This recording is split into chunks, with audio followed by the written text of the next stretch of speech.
जब हनुमान जी ने लंका की अशोक वाटिका में माता सीता को पहली बार देखा तो उनकी स्थिति अत्यंत दयनीय, कष्टपूर्ण और हृदय विदारक थी। श्री राम के वियोग में उन्होंने अन्न जल का त्याग कर रखा था, जिसके कारण उनका शरीर अत्यंत दुबला पतला और कमजोर हो गया था।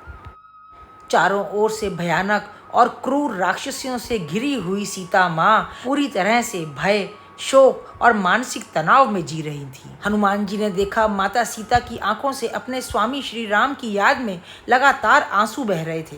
वे पल पल केवल श्री राम का ही स्मरण कर रही थी। ऐसे में मित्रों सोचिए, जो हनुमान जी एक छलांग में समंदर पार करके पल भर में पूरी लंका को भस्म करने की शक्ति रखते थे, वो अशोक वाटिका से सीता माता को अपने साथ वापस नहीं ले आ सकते थे? क्यों उन्होंने माता सीता को लंका में ही छोड़ दिया? क्या कारण था इसके पीछे? आइए जानते हैं। लेकिन मित्रों, आगे बढ़ने से पहले हमारी आपसे प्रार्थना है कि यदि आपको हमारे व्लॉग पसंद आ रहे हैं तो हमारे चैनल को सब्सक्राइब करिए और परिवार और मित्रजनों के साथ में इसको शेयर करिए।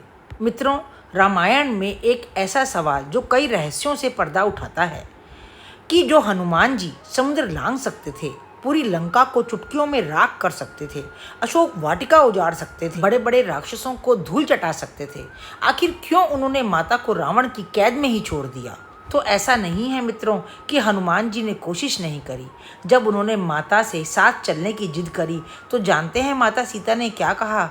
उन्होंने कहा, हे पवन पुत्र, रावण मुझे चोर की तरह से छल से छुपा कर के लेकर के आया था।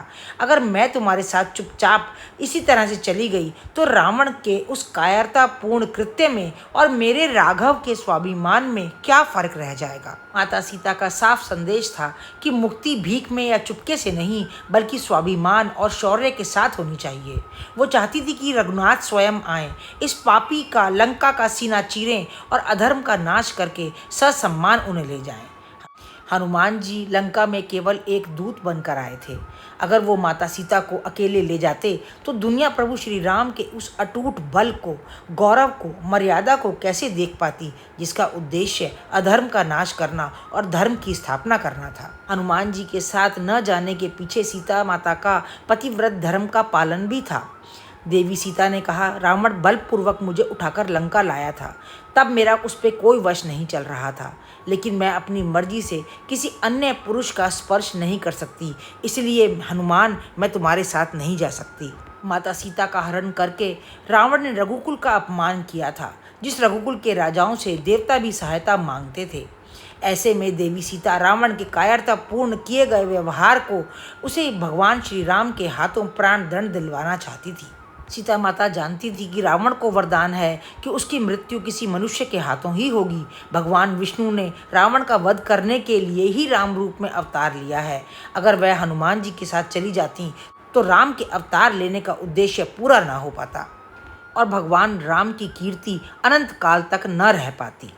रावण के कर्मों से दूषित लंका को शुद्ध करवाने के लिए यह जरूरी था कि भगवान राम के चरणों की धूलि लंका में पड़े, जिससे धर्म का राज्य स्थापित हो सके। इसके अतिरिक्त माता सीता को एक भय और भी था कि यदि हनुमान मुझे अपनी पीठ पर बिठा करके श्री राम के पास ले भी गए तो समुद्र के ऊपर से जाते समय जब राक्षस कुल उनके ऊपर हमला करेगा तब किस प्रकार से हनुमान मेरी रक्षा करेंगे। उनका हृदय इस बात से डर गया कि कहीं हनुमान मेरी रक्षा करते करते स्वयं मृत्यु को प्राप्त ना हो जाएं।